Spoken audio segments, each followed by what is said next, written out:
ताए तो मदीना याद कर लेना। आरो जोरे बोलুন কোনো দুঃখ যদি আপনাকে কষ্ট দেয় মদিনা শরীফ ইয়াদ করবেন, সব দুঃখ কেটে যাবে, কষ্ট কেটে যাবে। জোরে বলুন সুবহানাল্লাহ। जो कोई गम सताए तो मदीना याद कर लेना, ना दिल को चैन आए तो मदीना याद कर लेना। उम्र जिंदगी में गम के दिन तो आई जाती है, उम्र जिंदगी में गम के दिन तो आई जाती है। कभी लम्हा आए तो मदीना याद कर लेना। जो कोई गम सताए तो मदीना याद कर लेना। सुना है मुश्किलों में कोई साथ नहीं चलते, सुना है मुश्किलों में कोई साथ नहीं चलते। जमाना छोड़ जाए तो, जमाना छोड़ जाए तो मदीना याद कर लेना। जो कोई गम सताए तो मदीना याद कर लेना। अल्लाहुम्मा सल्ली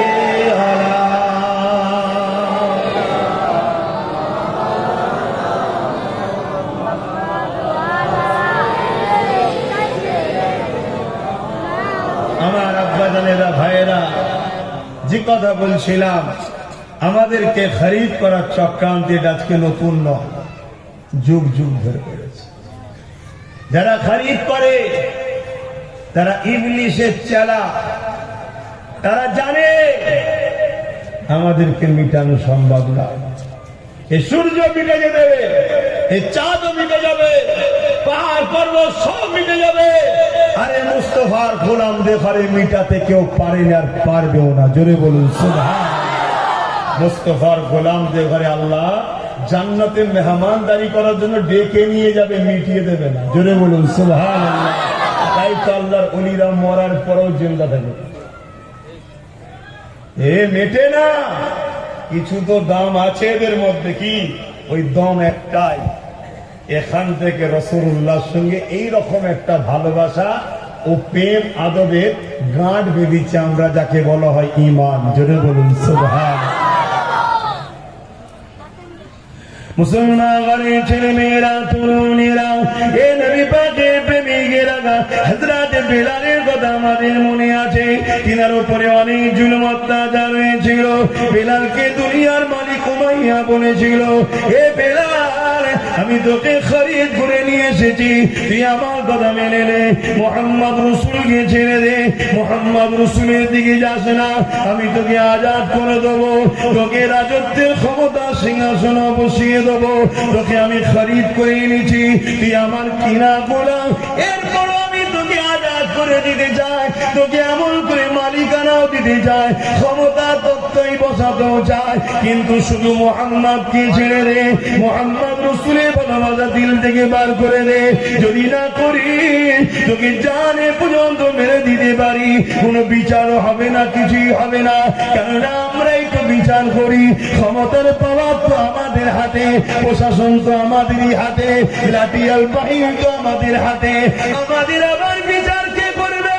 হযরত বিলাল বলেছিল, হে আমার মনি উমাইয়া শোনো, আল্লাহ আমাকে পরীক্ষা করার জন্য গরিব বানিয়েছে, আমাকে মক্কার বাজারে উঠানো হয়েছে, তুমি আমাকে খরিদ করে নিয়ে এসেছো, তোমার আমি কৃতদাস ঠিকই কথা, তবে শুনে রেখে দাও মাইয়া, দুনিয়ার কেউ যদি তোমার বিচার নাও করে, তিনি আল্লাহ, তিনি তোমার বিচার তো করবে, যিনি তোমাকেও বানিয়েছে আমাকেও বানিয়েছে। এ উমাইয়া ভালো হবে তুমি আমার সাথে মুহাম্মদ রাসূলকে মেনে নাও। উমাইয়া শোনার পরে বড় রেগে গেল, বেলালকে মক্কার বাজারেতে কোমরে দড়ি বেঁধে পায়ে দড়ি বেঁধে টেনে টেনে নিয়ে গিয়ে মক্কার বাজারে ভিড় জমে গেল, মারতে লেগেছে, এত মারা মারে বেলালের শরীর দিয়ে রক্ত ধরে ধরে পড়তে লেগেছে, চতুর্দিকে মানুষ ঘিরে দেখতে লেগেছে, আরে বেলাল তো চোর নয় মারিস কেন, বেলাল তো খুনি নয় মারিস কেন, বেলাল তো নারীদের উপরে জুলুম করে নে মারিস কেন, বেলাল তো গরিবকে লোটে নে মারিস কেন, বেলাল তো বেইনসাফি করে নে মারিস কেন, যারা মারে তারাই তো প্রকৃত চোর, তারাই তো খুনি, তারাই তো নারীদের উপরে জুলুম করে। বেলাল তাদের দল না করে নারীদের পক্ষে দাঁড়ানোর জন্য, ইনসাফের পক্ষে দাঁড়ানোর জন্য, গরিবের পক্ষে দাঁড়ানোর জন্য সেদিন বেলালের শাস্তি হয়েছিল। আজ আমরা চোখে দেখতে পাই আমাদের উপরও জমিনে অত্যাচার হয়, বিভিন্ন জায়গায় আমাদেরকে মারা হয়, আর ফটো তুলে তুলে তুলে তুলে দুনিয়াকে দেখানো হয়। কেন দেখানো হয়? সেদিন বেলালকে মেরেছিল, অনেক লোক ভয় খেয়ে গিয়েছিল, মুহাম্মদ রাসূলের দিকে আসছে না, আজকেও মেরে ফটো তুলে দেখানো হচ্ছে যাতে করে হক বলনেওয়ালা গুলো চুপ হয়ে যায়। কিন্তু এই শয়তানের চেলা গুলো জানে না আমরা বন্দুক বোমের সামনেতে, কামানের সামনেতে দুনিয়া মৃত্যু দেখতে পাই, মুস্তাফার গোলামরা আল্লাহর জান্নাতকে দেখতে পায়।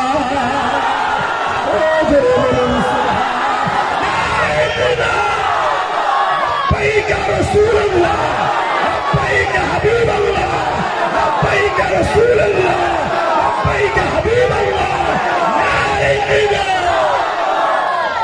প্রেম হৃদয়ে থাকবে তো নাকি বেঁচে? আর যদি না রাখতে পারো, তোমার বেঁচে থাকা আর কুকুরের বেঁচে থাকার মধ্যে কোনো পার্থক্য নেই। ভাষাটা কি কষ্ট দিল? আরে আল্লাহ তো আরো ছোট করেছে, আমি তো তবুও কুকুর বলেছি। আল্লাহ তো বলেছে বালুহুম আদান, চতুষ্পদ জন্তুর থেকেও নিকৃষ্ট, তার মানে খিঞ্জিল কেনেন তো নাকি, তার থেকেও নিকৃষ্ট বলেছে যাদের অন্তরে এই প্রেমের আগুন নেই। দেখো যুবক, তোমার দিলে প্রেম আছে কিনা? যদি বলে প্রেম তো আছে, কাউকে দান যদি না করতে পারো কারো লুটে নিও না, কাউকে উপকার করতে না পারলে কারো ক্ষতি করো না, কাউকে সাহায্য না করতে পারলে কারো কেড়ে নিও না। নিজে যদি কারো উপকার করতে না পারো, যে উপকার করে তার সাথ দাও। যদি তার সাথ দিতে না পারো, কমসে কম যে গরিবদের ঘরে লোটে তার কাতারে তোমায় যেন না দেখা যায়। শুনছো আমার কথা? তুমি যদি আমার সাথ দিতে না পারো, কমজোর মানুষ, দুর্বল মানুষ, ঠিক আছে গোপনে থাকো, কিন্তু তুমি আমার সাথ না দিয়ে তুমি দিচ্ছ জালিম, অত্যাচারী, চোর, বদমাই, লুটেরা, খুনি, ডাকাত, তার সাথে তুমি প্রকাশ্য সাথ দিয়ে সমাজের গরিবদের চোখে পানি ফেলছো, এতিমদের চোখে পানি ফেলছো, বিধবাদের উপরে অত্যাচার যারা করে তাদেরকে তুমি সাহায্য করছো। হে যুবক, আল্লাহর কোরআনের ভাষায় এরা চতুষ্পদ জন্তুর থেকেও নিকৃষ্ট। শুনছেন? নামাজ থাকতে পারে, রোজা থাকতে পারে, হজ থাকতে পারে, আল্লাহ নামাজের মুখাপেক্ষ কি নয়, রোজার মুখাপেক্ষ কি নয়, হজের মুখাপেক্ষ কি নয়। আমার আল্লাহ চাই সমাজকে শান্তির সমাজ বানাতে হবে। ইসলামের প্রথম কাজ হলো অন্যায় মেটাও, দ্বিতীয় কাজ হলো ওই অন্যায় মেটানো পৃথিবীতে শান্তি প্রতিষ্ঠিত করো। জোরে বলুন সুবহানাল্লাহ। কোরআন সেটাই বলছে, কুনতুম খায়রা উম্মাতিন উখরিজাত লিন-নাস তা'মুরুনা বিল মা'রুফ ওয়া তানহাউনা আনিল মুনকার। হে হাফেজ আছে, শুনছেন তো নাকি? তাহলে ন্যায়ের পক্ষে থাকো, এই অন্যায়কে মিটাও, ন্যায়কে জিন্দা করো, তবেই তো তোমরা শ্রেষ্ঠ উম্মত। তোমাদেরকে আল্লাহ তো এই ডিউটি দিয়েছে, কাজ করবে না? কথা বলছো না তো? এক একজনকে একটা লোক ডিউটি দেয় না দেয় না? আমাদের স্রষ্টা মালিক উম্মতে মুহাম্মাদি তোমাকে আমাকে আল্লাহ এই ডিউটি দিয়েছে। তোমার আমার ডিউটি কি? এই গরিবে এই জমিনের উপরে অশান্তি বন্ধ করতে হবে, খুন বন্ধ করতে হবে, ধর্ষণ বন্ধ করতে হবে, রেপ বন্ধ করতে হবে, জুলুম অত্যাচারের হাত থেকে এতিম বিধবা অসহায় আল্লাহর সৃষ্টিকে বাঁচাতে হবে।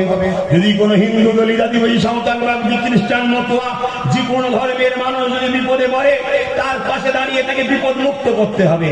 অন্য ধর্মের লোক যদি ক্ষুধার্ত থাকে তার পাশে দাঁড়িয়ে তার খাবারের ব্যবস্থা করতে হবে। শুধু নিজের কম নয়, নিজের কমের তো করতেই হবে, পাশাপাশি আল্লাহর সৃষ্টি একটা অবলা পশু যদি বিপদে পড়ে তাকেও উদ্ধার করা। হে উম্মতে মুহাম্মাদি, এই ডিউটি দিয়েছে আল্লাহ তোমাকে। যদি এগুলো করে যেতে পারো তোমার জন্য চির শান্তির মেহমান খানা আল্লাহ রেখেছে। জোরে বলুন সুবহানাল্লাহ। যদি না করতে পারো জবাব আল্লাহ নেবে। আমি লোক আমি কি জবাব দিব? আমি তো শুধু পৌঁছে দিচ্ছি মেসেজ। আমি হুজুর হতে পারি, আমার জন্য কাজ এটা। মদ মুক্ত সমাজ চাই, ধর্ষণ মুক্ত সমাজ চাই, খুন মুক্ত সমাজ চাই, সন্ত্রাস মুক্ত সমাজ চাই, দেশকে যারা লুটছে তাদের মুক্ত দেশ চাই। এগুলো আমাদের ডিউটি। শুধু নামাজ রোজা দাড়ি টুপির নাম ইসলাম নয়। ইসলাম একটা কমপ্লিট জীবন ব্যবস্থার নাম ইসলাম। অন্যায় মুক্ত সমাজ গড়ার নাম ইসলাম, চোর মুক্ত সমাজ গড়ার নাম ইসলাম, দুর্নীতি মুক্ত সমাজ গড়ার নাম ইসলাম, অত্যাচার মুক্ত সমাজ গড়ার নাম ইসলাম। যেখানে অসহায় গরিবরা হাসবে, সবার পেটে ভাত থাকবে, আনন্দ খুশিতে কাটাবে, এরকম সমাজ গড়ে তোলার নাম হলো মুহাম্মদুর রাসূল। জোরে বলুন সুবহানাল্লাহ। আমার নবী এটাই করেছিল। ইতিহাস তো পেটের জন্য শুধু অজ করতে এসছি নাকি বাবারা বাবারা করে চলে যাবো দে বাবা, না, সমাজ পরিবর্তন করতে হবে। এই সমাজের কারো বাড়ি আকাশ ছোঁয়া আর কেউ তার বাচ্চাকে একবেলা পেট করে ভাত দিতে পারে না, এটা সমাজ।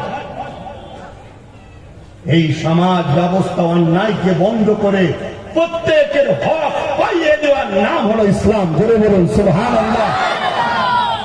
সেই সমাজে হিন্দু হাসবে, খ্রিস্টান হাসবে, আদিবাসী থাকলে সেও হাসবে, দলিত থাকলে সেও হাসবে। সে মানুষ, সে কি ধর্ম করছে জবাব আল্লাহর কাছে দেবে।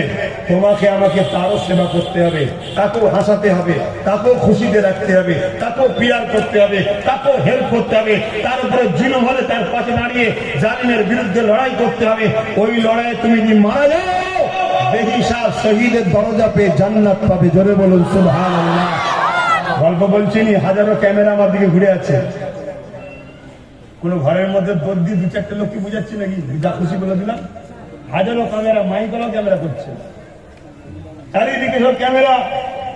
বুক ঠুকে বলে যাচ্ছি, যে কোনো মজলিসের যে কোনো জায়গায় আমাকে দাঁড় করা, আমি বলতে রাজি আছি। আবার বলছি, কোন হিন্দু বেটি, হিন্দু বাপ, হিন্দু মা, আদিবাসী দলিত ভাই বোন মায়ের উপরে জুলুম হচ্ছে, তার পাশে দাঁড়িয়ে ওই মা বোন বেটি গুলোকে বাঁচাবার জন্য তুমি যদি মারা যাও তোমাকে আল্লাহ বেহিসাব জান্নাত দেবে।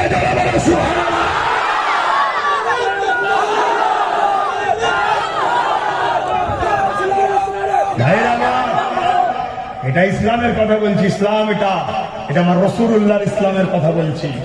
নবীর ইসলামকে মিটাবার জন্য তথাকথিত মিডিয়া ইসলাম চলে, ওই ইসলামের কথা বলছি না। নবীর দিনের দুশ্মনী করার জন্য তথা কিছু দেশ তেলকে লুটার জন্য বিভাজন তৈরি করছে, ওই ইসলামের কথা বলছি না। আমি ওই ইসলামের কথা বলছি যে ইসলাম আমার রাসূলুল্লাহ লাইফ স্টাইল থেকে শিখিয়েছে, যাকে বলা হয় কানা খুলুকুল্লাহুল কোরআন। নবীর চরিত্র মোবারকটাই হলো কোরআন। জোরে বলুন সুবহানাল্লাহ। আমি ওই ইসলামের কথা বলছি যেটা পূর্ব ভারতে আমার বেটাজান জবানার মুজাদ্দেদ প্রচার করেছে। এই মালদা জেলায় কিনার আগে সিরাজ আকি হুজুর প্রচার করেছে। এই ভারতবর্ষে যিনি সর্বপ্রথম ওই দিনের প্রচার করেছে তিনি সুলতান হিন্দ গরিবে নওয়াজ আতায়ে রাসূল খাজা মুঈনুদ্দিন আজমিরি আল হাসানি আল হুসাইনি যে ইসলামের কথা বলেছে, ওই ইসলামের কথা আমি আপনাকে শোনাচ্ছি। জোরে বলুন সুবহানাল্লাহ। বাপ আমার, মা আমার, বোন আমার, ভাই আমার, সেই দিনের কাজ আল্লাহ আমাদেরকে করার জন্য পাঠিয়েছে। আমরা আল্লাহর পক্ষ থেকে জমিনে খলিফা, আল্লাহর সৃষ্টিকে বাঁচাতে হবে। আল্লাহর অসহায় সৃষ্টির সাহায্য করতে হবে, এটাই তো পরীক্ষা আমাদের।